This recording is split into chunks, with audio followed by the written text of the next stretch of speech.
આપણે તો અહીં જોઈ શકો છો ડિસ્પ્લે પર તમે, તો આપણે અહીંયા ઇંગ્લિશ સિલેક્ટ કરીએ. અહીંયા તમે તમારી બુકિંગ, કેન્સલેશન્સ, ઇન્ટિરિયર્સ, ટ્રેક બસ, ડિફોલ્ટ સ્ટેટસ, રિડ્યુસ આ બધું કરી શકો છો. પણ અહીંયા કે બુકિંગનું મતલબ પ્રિન્ટ કાઢવાનું નથી આપતું. અહીંયા જોઈ લેજો તમે, બરાબર. તો અહીંયા તમે એકવાર ઓપ્શન ઓપન કરીને પણ જોઈ શકો છો. પ્રિન્ટનું નથી આવતું. અહીંયા ફક્ત વ્યૂ અને એસએમએસ નું આવી જાય છે. એસએમએસ તમે કરી શકો છો. ઇન કેસ તમારે ટેક્સ્ટ મેસેજ ના આવ્યો હોય તો ફરી તમે મેસેજની મતલબ ફોર્સ ટુ મેસેજ કરી શકો છો, મતલબ મેસેજ તમારે લાવી શકો છો. એ તમને આગળ હું તમને કહું છું બરાબર કઈ રીતના કરવું. બટ પ્રિન્ટ કાઢવી છે, તમારે પીડીએફ ડાઉનલોડ કરવી છે અથવા પ્રિન્ટ કાઢવી છે તો આ વિડીયો પૂરો જોજો, તમને માહિતી મળી જશે. તો જોઈએ, બધા ટાઈમ વેસ્ટ નથી કરતા, પણ એના પહેલા ચેનલને સબસ્ક્રાઇબ કરવાનું ભૂલતા નહીં. સાસન વિડીયો લાઈક પણ કરી લેજો. તો ચલીએ હવે એના માટે શું કરવાનું છે. સૌથી પહેલા તમારે કોઈ બી બ્રાઉઝર સિલેક્ટ કરવાનું છે અને એ આપણે સિલેક્ટ કર્યું છે ક્રોમ બ્રાઉઝર. અહીંયા તમારે સર્ચ કરવાનું છે GSRTC. સિમ્પલ તમારે સર્ચ કરવાનું છે GSRTC. આટલું સર્ચ કરશો એટલે તમને કંઈક આવી વેબસાઇટ ઓપન થશે અને એના નીચે તમે જેવું જશો એટલે અહીંયા પ્રિન્ટ અને એસએમએસ ટિકિટ આવશે, એમાં ક્લિક કરવાનું છે. નહીં આવે તો વેબસાઇટની અંદર પણ આવી જશે, પણ આવી રીતના કંઈક, અથવા તમે GSRTC પ્રિન્ટ લખશો તો પણ આ જ વેબસાઇટ ઓપન થશે. અહીંયા 2-3 ઓપ્શન આપ્યા છે: ઈમેલ આઈડી, મોબાઈલ નંબર અને OBEF નંબર. OBEF નંબર જે તમે જ્યારે બી બુકિંગ કરતા હશો ત્યાં એક લાસ્ટમાં OBEF નંબર આપતો હોય છે, જે તમે સ્ક્રીનશોટ લીધો હોય તો એનાથી થ્રુ બી આ પણ તમે જે પ્રિન્ટ છે કાઢી શકો છો.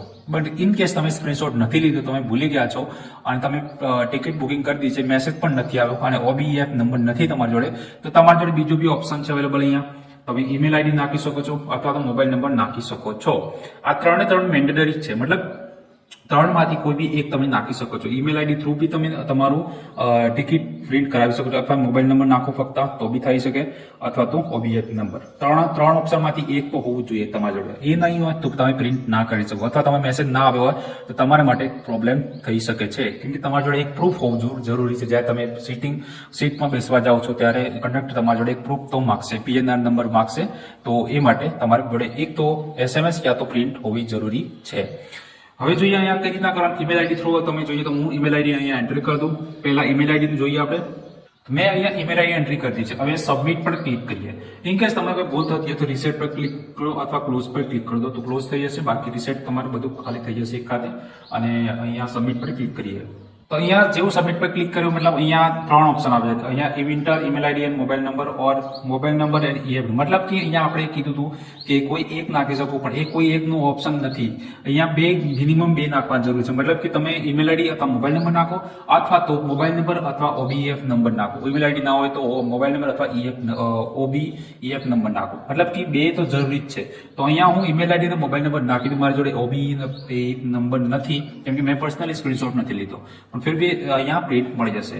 ઓકે પર ક્લિક કરીએ તો અહીંયા મેં મોબાઈલ નંબર પણ એન્ટર કરી દીધો છે. અહીંયા સબમિટ પર ક્લિક કરીએ તો જોઈ શકો છો અહીંયા મારે 2 જો ટિકિટ બુકિંગ મેં કરી છે. હમણાં એક્ઝામ છે તલાટીની, એટલે તો એ જે સેન્ટર છે ત્યાંનું મેં બુકિંગ કરી રાખ્યું છે. અને પ્રિન્ટ કાઢવા માટે તમારે શું કરવાનું છે, અહીંયા જે પ્રિન્ટનું ઓપ્શન છે ત્યાં પર ક્લિક કરવાનું છે. અને SMS તમારે જોઈતો હોય તો અહીંયા SMS પર ક્લિક કરો એટલે સીધો તમારો ટેક્સ્ટ મેસેજ આવી જશે. જેમ કે તમે અહીંયા જેવું ક્લિક કરશો, કોઈ બી બસની તમારે 3-4 બુકિંગ કરી હોય, કોઈ બી બસનો મેસેજ જોઈતો હોય તો અહીંયા મેસેજ પર ક્લિક કરો.